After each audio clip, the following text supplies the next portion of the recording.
Basagin mo ito ayon sa nais mo. Susunod ako sa'yo.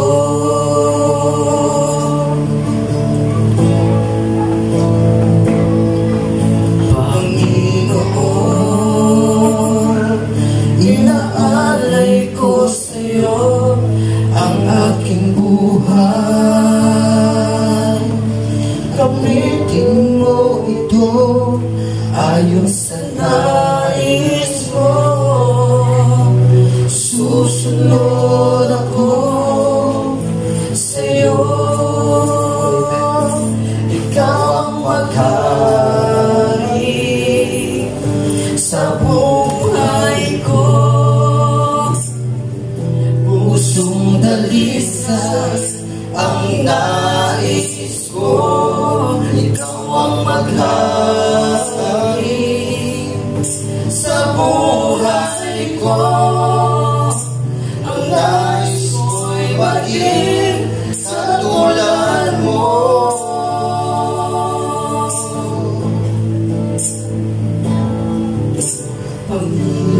Panginoon, inaalay ko sa'yo ang aking buhay. Basagin mo ito ayon sa nais mo. Susunod ako sa'yo.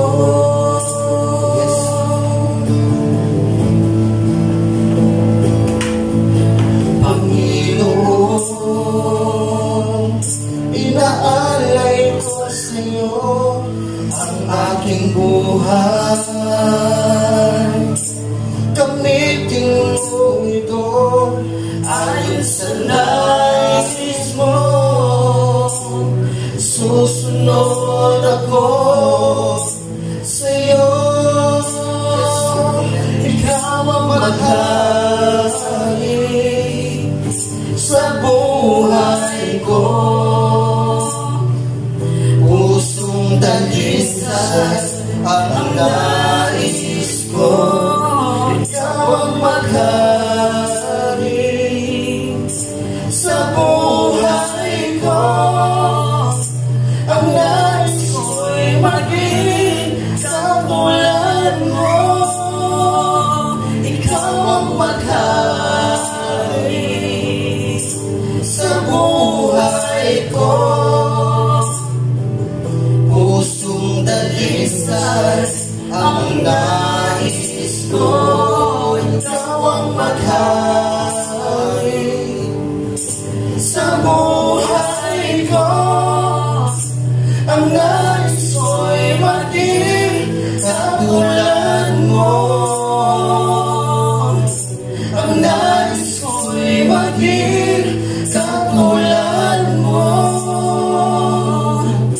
Ang nais ko'y maging katulad mo.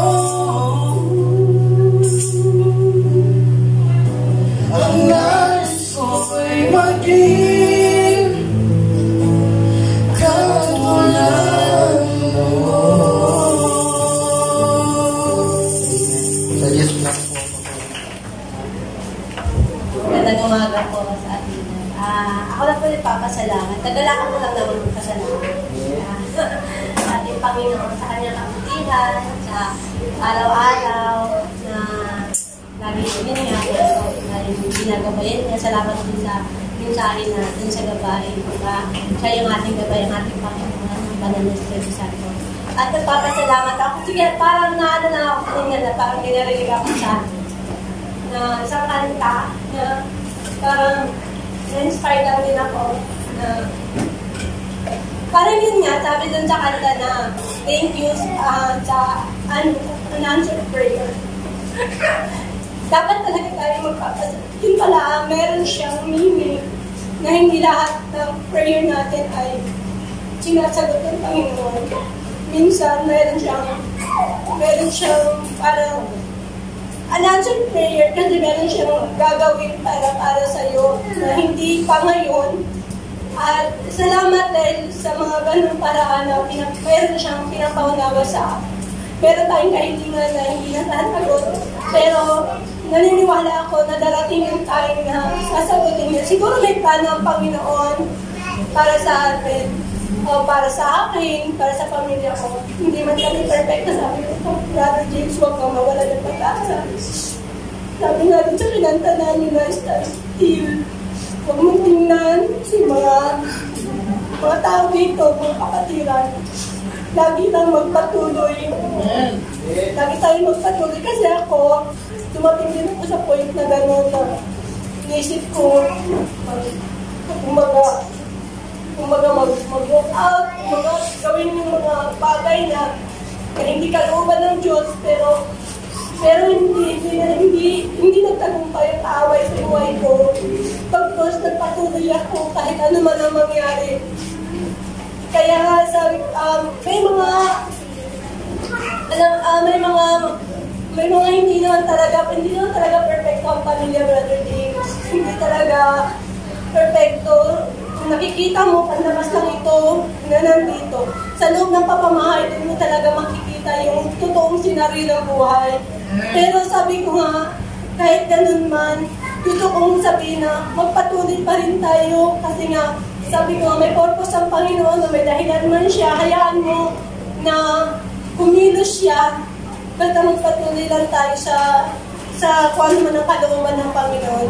Kaya salamat sa lahat, sa mga prayers, kay Pastor na laging nandiyan, na nananalangin. Alam ko, nananalangin siya para sa atin.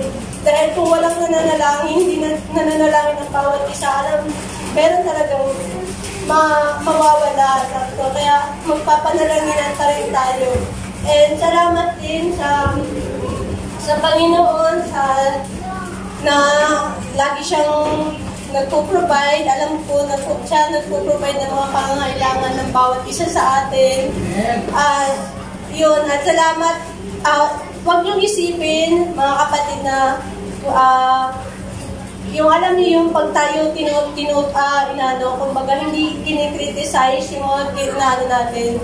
Isipin niyo na pag kinikriticize kayo, ibig sabihin may pinapakita ang Panginoon sa atin. Kung may napupuna man, alam ko may nasasaktan kung sakaling may mga magbibitaw ng mga salita, pero hindi ibig sabihin nun na inaano kayo. Kumbaga, doon kasi, yun kasi yung way na para makita mo na ay may mali pala ako.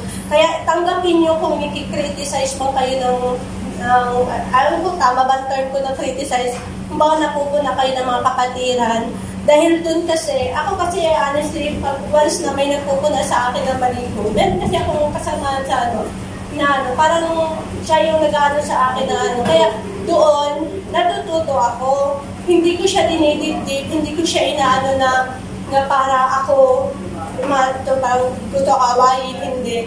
Yun ay, meron siyang inaano para inaano niya ako para matuto, may tutuwid yung mga pagkakamali. Kaya, salamat sa Panginoon sa lahat-lahat at binabalik ko lang.